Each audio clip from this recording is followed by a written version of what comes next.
रात के 12 बजे जब सब सो रहे थे, एक बच्चा कंप्यूटर के सामने बैठा गेम खेल रहा था। वो जीतने के लिए कोडिंग कर रहा था, तेज बेस कीबोर्ड पर उंगलियां दौड़ा रहा था।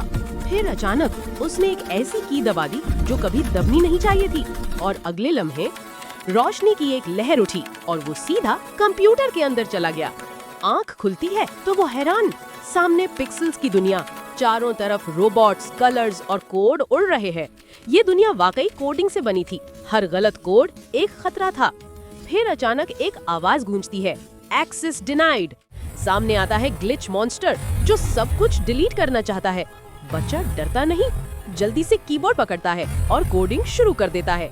हर लाइन के साथ ग्लिच पीछे हटता है और आखिर में एक चमकती हुई चेन ग्लिच को कैद कर देती है। दुनिया दोबारा रोशन हो जाती है और बच्चा वापस अपनी कुर्सी पर आंख खोलता है। अगली सुबह माँ आवाज लगाती है, बेटा रात को फिर गेम खेली थी। वो मुस्कुरा कर कहता है, बस थोड़ा सा।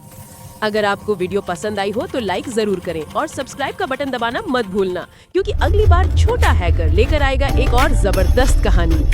लेकिन फिर भी उसे किसी ने भी लाइक सब्सक्राइब नहीं किया।